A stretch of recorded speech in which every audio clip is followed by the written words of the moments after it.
A little girl with cancer had one wish: to meet a royal guard. After 15 years of unwavering service, no one expected him to break protocol. But when he did, what followed left the entire crowd in tears. Here's what happened.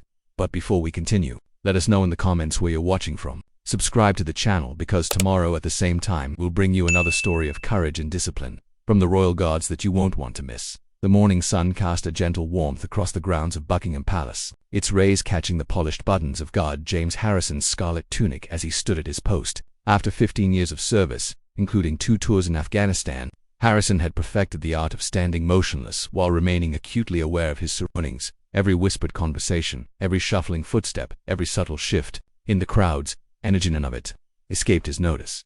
It was this heightened awareness that first drew his attention to the small family making their way through the gathering tourists. The mother and father moved with the careful attention of parents guarding something precious, while between them walked a little girl who couldn't have been more than 7. Her face, though pale and drawn, carried an expression of pure wonder as she took in the magnificent sight of the palace. What caught Harrison's eye, however, wasn't just her evident excitement. It was the colorful knit beanie pulled snugly over her clearly bald head, the way her parents supported her seemingly fragile frame, and the determined brightness in her eyes that spoke of a spirit far stronger than her physical condition. "Mummy, look," her voice carried across the courtyard, bright despite its weakness. "He's so tall and his uniform is so red." Her enthusiasm drew gentle smiles from nearby tourists, though Harrison noticed how those smiles often melted into looks of quiet concern as they took in her appearance. A young mother nearby bent down to answer her own daughter's whispered question. "Sweetie, sometimes people get very sick," she explained softly, her voice carrying to Harrison's trained ears. "That's why we should be extra kind." Stage 4. Harrison heard another tourist murmur to his companion, "Poor thing." The father was saying she wanted to see the royal guard before the rest of the sentence disappeared into a sympathetic shake of the head. Through it all, the little girl's eyes remained fixed on Harrison's post, her expression full of the kind of pure excitement that no illness could dim. Her parents exchanged a look over her head, a look Harrison had seen before in military hospitals, a look that spoke of love, fear, and the desperate desire to protect someone they knew they couldn't save. "Not too close now, Emily," her father cautioned gently as they drew nearer. "Remember what we talked about. The guards have very important duties." But Harrison could hear the catch in the man's voice, could see the way his hand tightened protectively around his daughter's smaller one. Emily nodded solemnly, though her eyes sparkled with barely contained joy. "I know, Daddy, they protect the Queen, and the palace, and hundreds of years of tradition." She pronounced the last word carefully, as if reciting a lesson she'd studied specifically for this. The moment. Despite her evident weakness, Emily's enthusiasm seemed to give her strength as she moved closer to Harrison's post. Her steps were small but determined, each one accompanied by the supportive hands of her parents. The morning crowd parted naturally around them, creating a small pocket of space that seemed to acknowledge the special nature of this particular visit. "She's been talking about this for weeks," her mother was explaining quietly to an elderly woman who'd asked about Emily's condition. "The doctors said," her voice dropped even lower, though Harrison's trained ears caught every word. "They said we should do it soon while she still has the strength. It's her biggest wish." The elderly woman dabbed at her eyes with a handkerchief. "God bless her," she whispered, watching as Emily's face lit up at the sight of Harrison's bearskin cap. Such a brave little thing. Other tourists had begun to notice the family as well. A group of Japanese visitors lowered their cameras respectfully. A tall American man in a business suit quickly wiped his eyes before pulling out his phone to show his wife pictures of his own daughters back home. Parents throughout the crowd were drawing their children close, some explaining in hushed tones about the importance of being kind to others, while others simply watched with quiet sympathy. "Look at his medals, Daddy." Emily's voice carried clearly across the courtyard, full of genuine admiration. "Do you think he got them for being brave?" Her own courage in the face of her condition made the question particularly poignant. Her father's voice was steady, though his eyes betrayed his emotion. "I'm sure he did, sweetheart, just like you're brave every day at the hospital." He squeezed her thin shoulder gently. "Remember what Dr. Thompson said about your special medal?" Emily nodded proudly. "He said I'm the bravest patient he's ever had." She touched the small pin on her jacket, clearly a token from her medical team, with the same reverence. Harrison's fellow soldiers showed their combat decorations. The morning sun had climbed higher now, warming the courtyard stones. Harrison maintained his ceremonial stillness, but his awareness was focused entirely on the small family making their way closer to his post. In his 15 years of service, he'd stood guard through every kind of weather.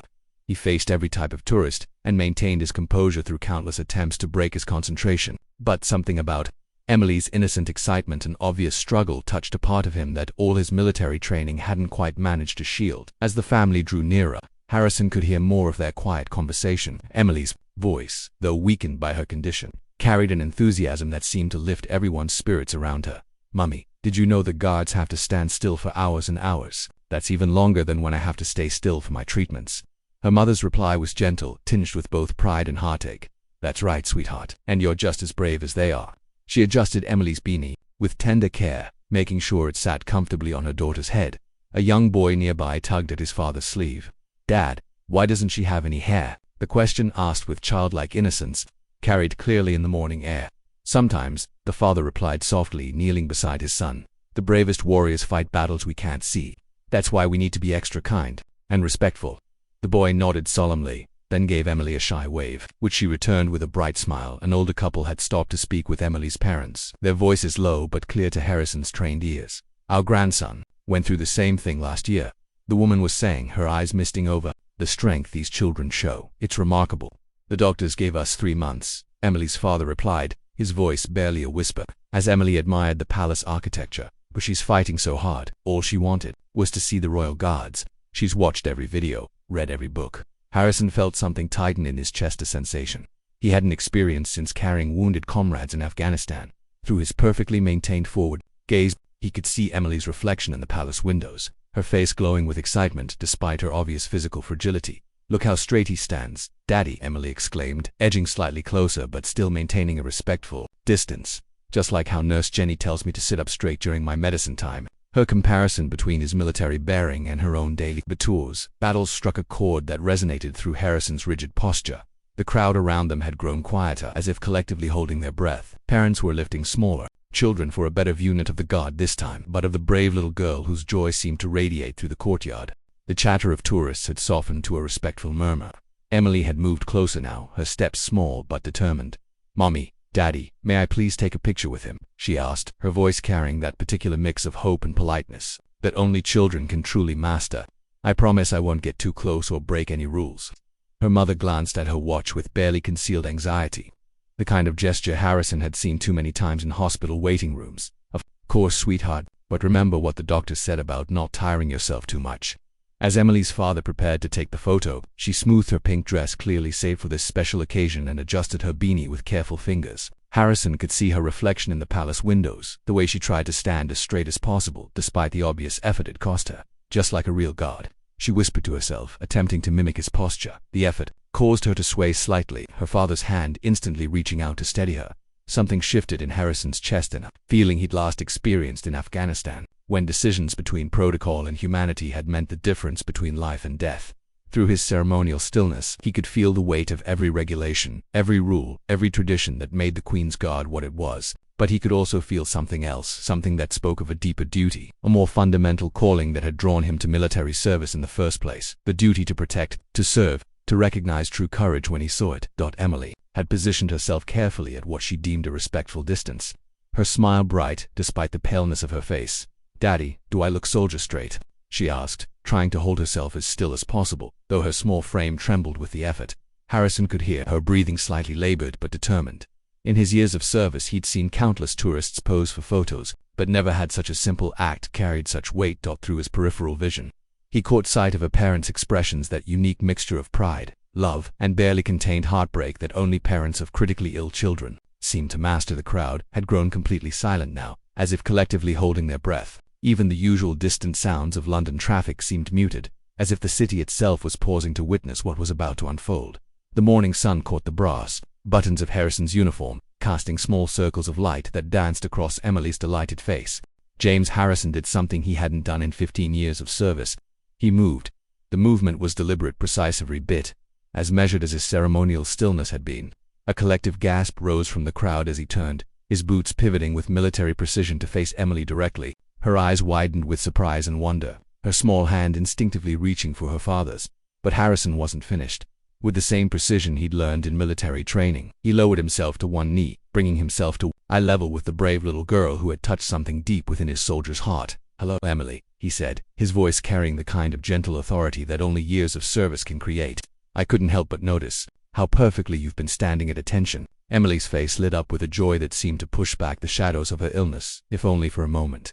You can talk," she whispered in amazement, then quickly added with endearing formality, "Sir." Harrison's white hand moved to his chest, carefully unpinning one of his medals. This, he said, holding it out to her, is for exceptional bravery in the face of difficult conditions. His voice carried the same gravity he'd used in a formal military ceremony. Something you know quite a bit about, I believe. Emily's mother had covered her mouth with both hands, tears streaming freely down her face. Her father's camera shook slightly as he continued to record the moment, his own eyes glistening. Around them, several tourists had also begun to cry openly, while others smiled through their tears. "May I?" Harrison asked, waiting for Emily's small nod before carefully pinning the medal to her dress. "There now, you're officially part of the guard." Emily touched the medal with trembling fingers, her face a picture of pure wonder. But don't you need it?" she asked, showing concern even in her moment of joy. Harrison smiled, the first time many had ever seen such an expression on a Queen's Guard's face. "I think you've earned it more than I have." He straightened his posture, still on one knee. "Would you like to learn the official salute?" For the next few moments, the crowd watched in emotional silence as Harrison guided Emily's small hand through the proper motion, her face a study in concentration despite her obvious fatigue. When she finally executed a perfect salute, a spontaneous round of applause broke out among the onlookers. "Excellent form," Harrison said, his voice carrying both military crispness and gentle warmth. A move that drew another gasp from the crowd. He opened his arms. "Would you do me the honor?" Emily didn't hesitate. She stepped forward into his embrace, her small arms barely reaching around his broad uniform. In that moment he wasn't just a guard, and she wasn't just a sick child.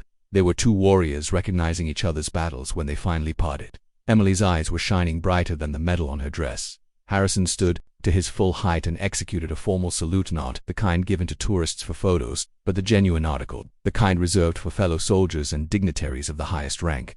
"Thank you," Emily's mother whispered, her voice thick with emotion. "You have no idea what this means." "Thank you, sir," her father added, his hand gentle on Emily's shoulder. This is more than we ever." Harrison gave them a small nod of understanding. Some moments needed no words. He turned back to Emily, who was still beaming despite the obvious fatigue beginning to show on her face. "Remember," he said with quiet authority, "you're one of us now. Stand tall." "Yes, sir," Emily replied, straightening her back despite her weariness, her small hand rising in one final perfect salute, with the same precision that had marked his every movement. Harrison returned to his post. His boots clicked together, his rifle settled back into position, his eyes fixed forward with ceremonial sharpness. But now, there was something different, something that every witness to the scene could sense. The guard stood not just as a symbol of tradition and duty, but as a reminder that sometimes the greatest strength lies in knowing when to break protocol for the sake of humanity. As Emily and her parents made their way back through the crowd, tourists parted respectfully, many reaching out to touch her shoulder or offer quiet words of encouragement. The medal gleamed on her pink dress, catching the late morning sun, a permanent reminder that courage comes in many forms, and true guardians protect more than just palaces. The world keeps turning. Duty continues, and the guard stands watch. But for one moment on this ordinary morning, something extraordinary happened at Buckingham Palace. A guardian of tradition and a young warrior fighting her own battle reminded everyone present that while protocol serves a purpose, it's the heart that truly guides us in our finest moments. What would you have done in Guard Harrison's position? When is it right to break with tradition for the sake of compassion? Share your thoughts in the comments below. Don't forget to like this video if it touched you. Follow your heart and subscribe to our channel for more powerful stories about the Royal Guards, who stand as living symbols of both strength and humanity. Hit the bell icon to ensure you never miss our future uploads, and check out our other videos appearing on your screen right now. Until next time, remember that sometimes the greatest acts of duty come from listening to your heart.